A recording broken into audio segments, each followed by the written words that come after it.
Rahim, Assalamu alaikum.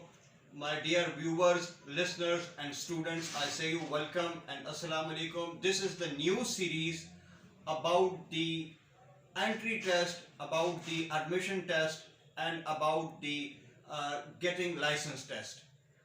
बहुत सारे students का इस बारे में एक रिपीटेड क्वेश्चन आ रहा था कि लॉ स्कूल में एडमिशन से पहले जो एक टेस्ट लिया जाता है लेट यानी लॉ एडमिशन टेस्ट के हवाले से, और आफ्टर क्वालिफाइंग एक टेस्ट जो लिया जाता है लॉ स्कूल को क्रॉस करने के बाद to getting the licence of the bar, तो उस लाइसेंस के बारे में हमें कोई इंफॉर्मेशन मिल जाए, क्योंकि बहुत सारे स्टूडेंट्स उस टेस्ट को क्वालिफाई करने में काफ़ी ज़्यादा मुश्किल का शिकार रहते हैं। तो इस हवाले से आज हमने पेशावर बार के एक रिनाउंड लॉयर हैं जनाब वाकिफ सलीम साहब, उनसे रिक्वेस्ट की, एंड थैंक यू वाकिफ सलीम साहब फॉर योर काइंड टाइम, कि सर आप हमें बताइए कि क्यों स्टूडेंट्स जो हैं वो इस टेस्ट को क्वालिफाई करने में या इस टेस्ट को अटेम्प्ट करने में मुश्किलात का शिकार होते हैं।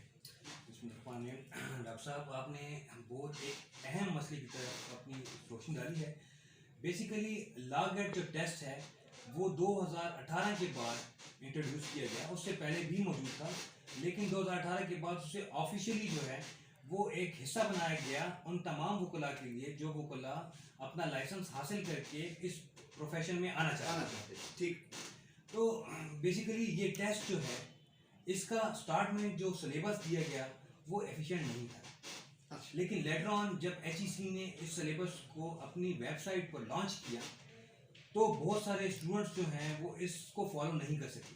अच्छा व्हाट्सअप, हमें ये भी सुनने में आया था इब्तदाई दिनों में, जैसे आप फरमा रहे हैं कि प्रॉपर सिलेबस अवेलेबल नहीं था या इंडोर्स नहीं था, तो कुछ out of course question, out of course से मुराद कि जो स्टूडेंट्स ने लॉ स्कूल में सब्जेक्ट्स पढ़े होते थे, जैसे कि सुना गया था कि चाइनीज कॉन्स्टिट्यूशन से, फ्रेंच कॉन्स्टिट्यूशन के आर्टिकल्स के हवाले से क्वेश्चंस भी आए, तो ऐसा भी था।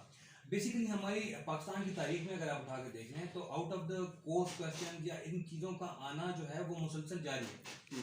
चूंकि एक न्यू टेस्ट इंट्रोड्यूस कराया गया था तो उस टेस्ट में बहुत सारी खामियां भी मौजूद थी, out of the course questions भी थे, इररिलेवेंट क्वेश्चंस भी थे, लेकिन इसको पॉलिश करके कुछ अरसे बाद से जो टेस्ट आ रहे हैं और अभी जो मौजूदा टेस्ट है उसमें ज़्यादातर कोर्स कंटेंट ही है। लेकिन हमारे जो स्टूडेंट्स हैं जो गलती करते हैं वो ये गलती करते हैं कि वो जो लॉ में LLB कोर्स है उसी को उठाकर उसको लॉ गेट का कोर्स समझ लेते हैं। अच्छा, जबकि ऐसा नहीं है। नहीं, HEC की वेबसाइट पे प्रॉपरली एक सिलेबस मेंशन है, उन्होंने दिया हुआ है जिसमें कुछ कोर्स कंटेंट शामिल है, कुछ कोर्स कंटेंट उन्होंने स्किप किए हैं। अच्छा, लेकिन हमारे स्टूडेंट गलती करके तमाम का तमाम जो कोर्स कंटेंट है उसे स्टडी कर लेते हैं। सही हो गया, जिससे उनकी एनर्जी भी वेस्ट होती है, उनका टाइम भी वेस्ट होता है। हाँ। वो प्रॉपरली प्रिपेयर भी नहीं हो सकते और वो सारा कुछ जाहिर है एक ह्यूमन माइंड में रिटेन नहीं हो सकता, तो वो फिर वहां पर जाके पेपर को अटेम्प्ट करने में डिफिकल्टी फील करते हैं। डेफिनेटली।